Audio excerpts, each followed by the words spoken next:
নমস্কাৰ, মই আপিল ৰহমান আৰু স্বাগতম জনাইছোঁ এই ইউটিউব চেনেললৈ। আজি আমি পঢ়িম ক্লাছ 6ৰ অসমীয়াৰ যিখন কিতাপ আছে উন্মেষ, তাৰে আজি আমি পাঠ 14টো কৰিম। নদীদ্বীপে ৰিঙিয়াই, অৰ্থাৎ নদীদ্বীপে ৰিঙিয়াই মানে এইটো পাঠত মাজুলীৰ কথা কৈছে।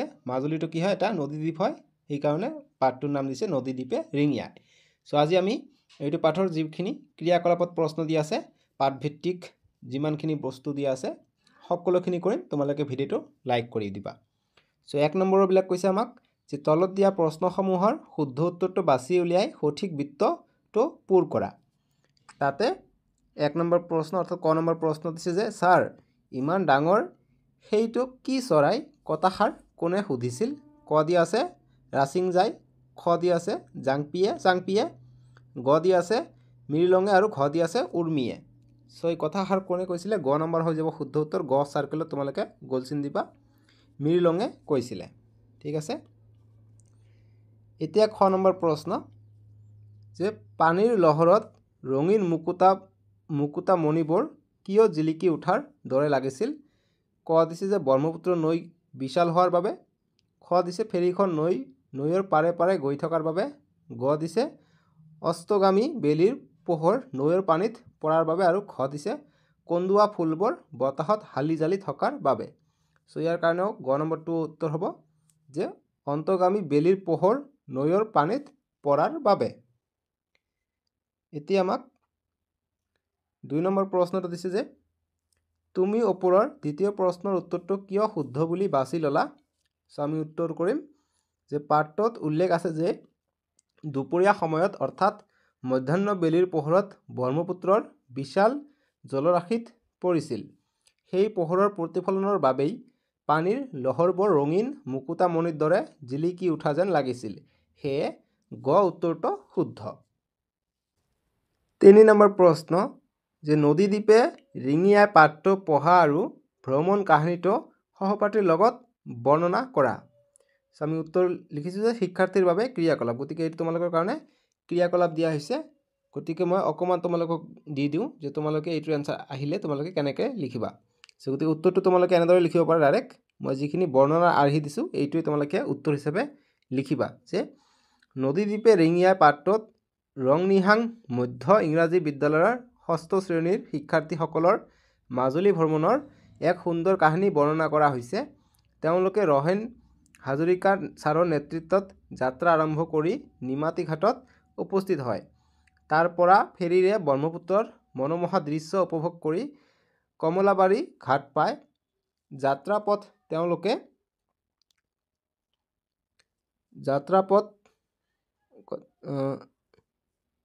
ইয়াৰ পৰা শেষ হ'ল না যে উপস্থিত হয় কলৈ গ'ল? ঠিক আছে, ইয়াৰ পৰা পঢ়ি দিওঁ। তেওঁলোকে হৰেণ হাজৰিকা ছাৰৰ নেতৃত্বত যাত্ৰা আৰম্ভ কৰি নিমাতী ঘাটত উপস্থিত হয়। তাৰে পৰা ফেৰীৰে ব্ৰহ্মপুত্ৰৰ মনোমোহা দৃশ্য উপভোগ কৰি কমলাবাৰী ঘাট পায়। গতিকে ইমানখিনি হৈ গ'ল। তাৰপিছত লিখিম যে যাত্ৰাপথত তেওঁলোকে কহুৱা ফুল, চিলনী, শিশু আদি দেখি আনন্দিত হয়।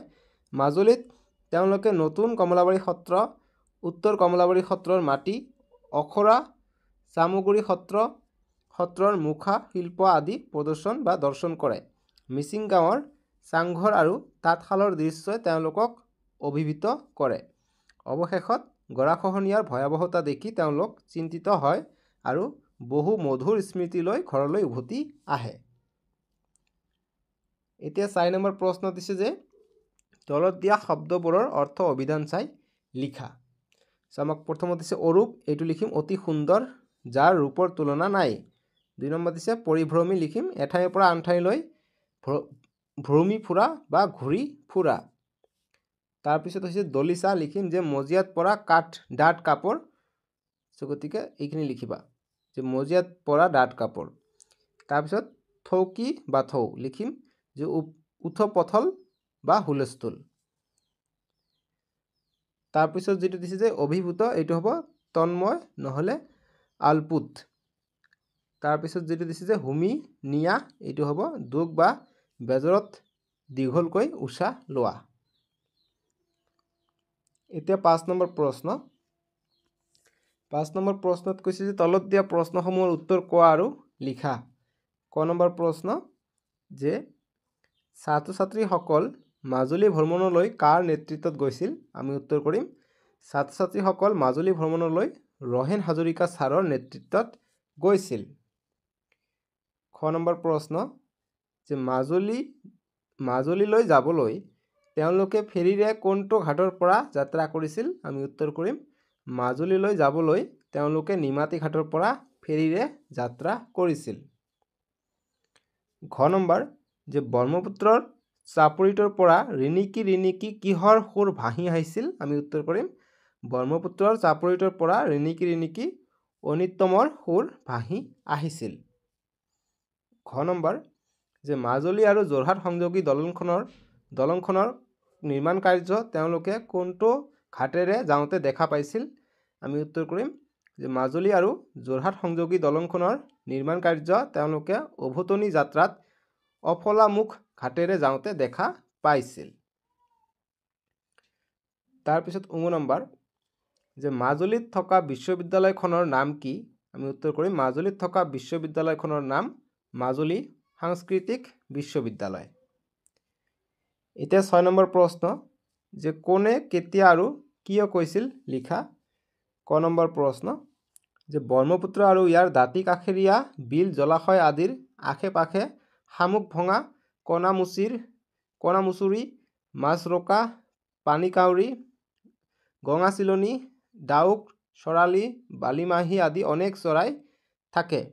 শীতকালত এই বিল জলাশয়লৈ বহু পৰিভ্ৰমী চৰাইও আহে। আমি উত্তৰ কৰিম যে এই কথাৰ ৰহেন হাজৰিকা ছাৰে ছাত্ৰ ছাত্ৰীসকলক কৈছিল যেতিয়া মিৰলঙে এটা চিলনী চৰাই দেখি সেয়া কি বুলি সুধিছিল। তেতিয়া ছাৰে ব্ৰহ্মপুত্ৰৰ পাৰত পোৱা বিভিন্ন চৰাইৰ বিষয়ে বুজাই কওঁতে এই কথা কৈছিল। খ নম্বৰ যে নাট ভাওনা আদিত যেতিয়া মুখা ব্যৱহাৰ কৰা হয় মুখবোৰ এক জীৱন্ত ৰূপ লয়। উত্তৰ কৰিম যে এই কথাষাৰ হৰেণ হাজৰিকা ছাৰে ছাত্ৰ ছাত্ৰীসকলক কৈছিল। চামগুৰি সত্ৰত বিভিন্ন মুখা সজাই থোৱা দেখি ছাত্ৰ ছাত্ৰীসকল আনন্দিত হোৱাত ছাৰে মুখা শিল্পৰ গুৰুত্ব আৰু ব্যৱহাৰৰ বিষয়ে বুজাই কওঁতে এই কথা কৈছিল। 7 নম্বৰ প্ৰশ্ন যে বানপানী আৰু গৰাখহনীয়াই মাজুলীত কেনেধৰণৰ সমস্যাৰ সৃষ্টি কৰিছে বুজাই লিখা। আমি উত্তৰ কৰিম যে বানপানী আৰু গৰাখহনীয়াই মাজুলীত ভয়ংকৰ সমস্যাৰ সৃষ্টি কৰিছে। এইটো প্ৰশ্ন কিন্তু খুবেই ইম্পৰ্টেণ্ট পৰীক্ষাৰ কাৰণে। তাৰপিছত লিখিম যে প্ৰতি বছৰে ব্ৰহ্মপুত্ৰৰ বাঢ়নি পানীয়ে মাজুলীৰ বহু খেতিপথাৰ আৰু ঘৰ দুৱাৰ নষ্ট কৰে। গৰাখহনীয়াৰ ফলত মাজুলীৰ বহু মাটি ব্ৰহ্মপুত্ৰৰ বুকুত জাহ গৈছে, যাৰ ফলত নদী দ্বীপটোৰ আকাৰ ক্ৰমান্বয়ে সৰু হৈ আহিছে। এই খহনীয়াৰ বাবেই বহুতো ঐতিহাসিক সত্ৰও নিশ্চিহ্ন হৈ গৈছে। ইয়াৰ ফলত মাজুলীৰ মানুহৰ বহু জীৱন জীৱিকা কৃষি আৰু সাংস্কৃতিক ঐতিহ্যৰ ওপৰত গভীৰ সংকট নামি আহিছে। 8 নম্বৰ প্ৰশ্ন যে পাঠটোত উল্লেখ থকা ৰং কেইবিধৰ নাম লিখা আৰু সেই ৰংবোৰৰ প্ৰতিফলন ক'ত ক'ত ঘটিছে তাৰ এখন তালিকা প্ৰস্তুত কৰা। আমি উত্তৰ কৰিম এইফালে লিখিছোঁ ৰং, এইফালে লিখিছোঁ প্ৰতিফলন। ৰঙীন এইটো হৈছে মিলিব যিটো আমাক দিছে যে ক'ত ক'ত প্ৰতিফলন হৈছে। এইফালে ৰঙীন এইটো হৈছে মুকুতা মণিবোৰ, যেনেকুৱা শুকুলা কুহুৱা দিয়া আছে তেনেকুৱা। তাৰপিছত সোণালী এইটো প্ৰতিফলন হৈছে চাদৰত, ৰূপালী এইটো হ'ব বুটা। তাৰপিছত শুকলা এইটো মিলিব আৱৰণ, সেউজীয়া এইটো মিলিব দলিচা, হালধীয়া এইটো হ'ব পথাৰ সৰিয়হৰ ফুল, ৰঙাচুৱা এইটো হ'ব বেলি। ঠিক আছে। এতিয়া 9 নম্বৰ প্ৰশ্ন দিছে যে বাক্য ৰচনা কৰা হাঁহি ফূৰ্তি। আমি উত্তৰ কৰিম যে বনভোজ খাবলৈ গৈ সকলোৱে হাঁহি ফূৰ্তি কৰিলে। তাৰপিছত হালি জালি লিখিম বতাহত কহুৱা ফুলবোৰ হালি জালি নাচি আছিল। তাৰপিছত ৰিণিকি ৰিণিকি লিখিম দূৰৰ পৰা বাঁহীৰ সুৰ ৰিণিকি ৰিণিকি ভাহি আহিছিল। তাৰপিছত গাই দামুৰি লিখিম যে গৰখীয়াজনে সন্ধিয়া গাই দামুৰি লৈ ঘৰলৈ উভতিছে। তাৰপিছত নাট ভাওনা লিখিম। মহাপুৰুষ শংকৰদেৱে নাট ভাওনাৰ সৃষ্টি কৰিছিল। এতিয়া 10 নম্বৰ প্ৰশ্ন যে তলত দিয়া বাকচটোত থকা অব্যয় পদসমূহ প্ৰয়োগ কৰি বাক্যবোৰ পুনৰ গঠন কৰা। যে সেয়ে, কিন্তু, তথাপি, আৰু। আমি লিখিম আমাক দিছে যে ৰাম ঘৰলৈ গ'ল, ৰীতা ঘৰলৈ গ'ল। উত্তৰ কৰিম যে ৰাম আৰু ৰীতা ঘৰলৈ গ'ল। তাৰপিছতটো দিছে যে আজি কাতি বিহু দাৰি, আজি স্কুল বন্ধ। আমি উত্তৰ কৰিম যে আজি কাতি বিহু, সেয়ে আজি স্কুল বন্ধ। তাৰপিছতটো দিছে যে গাইজনী ঘৰলৈ আহিল, দমৰাটো ঘৰলৈ নাহিল। আমি উত্তৰ কৰিম যে গাইজনী ঘৰলৈ আহিল, কিন্তু দমৰাটো ঘৰলৈ নাহিল। তাৰপিছত যে তোমাক ইমানকৈ মাতিলো, তুমি মাত এষাৰো নিদিলা। আমি উত্তৰ কৰিম তোমাক ইমানকৈ মাতিলো, তথাপি তুমি মাত এষাৰো নিদিলা। এতিয়া 11 নম্বৰ প্ৰশ্ন যে তোমাৰ ভাল লগা কেইখনমান মুখাৰ নাম উল্লেখ কৰা। সেই মুখা কেইখন তোমাৰ কিয় ভাল লাগে কোৱা আৰু লিখা। গতিকে এইটো তোমালোকৰ কাৰণে শিক্ষাৰ্থীৰ বাবে ক্ৰিয়াকলাপ দিছে, তথাপি মই উত্তৰটো তোমালোকক কৰি দিছোঁ। গতিকে আৰ্হি উত্তৰ, আৰ্হিটো নিলিখিবা, ডাইৰেক্ট উত্তৰ বুলি লিখিবা। যে উত্তৰ যে মোৰ ভাল লগা কেইখনমান মুখা হ'ল নৰসিংহৰ মুখা, গৰুড়ৰ মুখা আৰু আৱৰণৰ মুখা। নৰসিংহৰ মুখাখণ্ডৰ ভয়ংকৰ অথচ ঐশ্বৰিক ৰূপটোৱে মোক আকৰ্ষণ কৰে। গৰুড়ৰ মুখখনে শক্তি আৰু উদাৰতাৰ প্ৰতীক বহন কৰে। আনহাতে 10টা মূৰ থকা ৰাৱণৰ মুখাখনৰ নিৰ্মাণ শৈলী অতি আকৰ্ষণীয় আৰু ই অশুভ শক্তিৰ ওপৰত শুভ শক্তিৰ বিজয়ৰ কথা সোঁৱৰাই দিয়ে। 12 নম্বৰ প্ৰশ্ন যে মাটি আখৰা আৰু সত্ৰীয় নৃত্যৰ বিষয়ে ভিন ভিন উৎস, সমল ব্যক্তি, ইণ্টাৰনেট, বাতৰি কাকত, আলোচনীৰ পৰা সমল সংগ্ৰহ কৰি লিখা। আমি উত্তৰ কৰিম যে মাটি আখৰা। লিখিম যে মাটি আখৰা হৈছে অসমত প্ৰচলিত এজন শংকৰদেৱৰ সময়ৰ পৰাই চলি অহা শাস্ত্ৰীয় নাট নৃত্য। ই সাধাৰণতে মাটিত বা মন্দিৰৰ উঠানত ৰূপায়ণ কৰা হয়, য'ত সন্ন্যাসী বা ভক্তসকলে বিভিন্ন পৌৰাণিক কাহিনী বা ভক্তিৰসৰ নাট প্ৰদৰ্শন কৰে। আৰু সত্ৰীয়া নৃত্যটো লিখিম যে সত্ৰীয়া নৃত্য হৈছে অসমৰ এক শাস্ত্ৰীয় নৃত্য, যাক মহাপুৰুষ শ্ৰীমন্ত শংকৰদেৱে ভক্তিমূলক নাট নৃত্যৰ ৰূপত সূচনা কৰিছিল। মূলতে সত্ৰত ভগৱান বিষ্ণু বা কৃষ্ণৰ স্তৱগান আৰু চৰিত্ৰৰ উপস্থাপন কৰিবলৈ এই নৃত্য প্ৰচলিত হয়। এইখিনি আছিলে। ইয়াৰ পিছত প্ৰকল্প দিয়া আছে। প্ৰকল্প 13, 14, 15 এইবিলাক নালাগে, পৰীক্ষাৰ কাৰণে নহয়। আমি নেক্সট ভিডিঅ'ত পাৰ্ট 15টো কৰিম, ডেছক্ৰিপশ্যনত দিয়া আছে। ঠিক আছে, আজিলৈকে আহোঁ। বাবে টেক কেয়াৰ।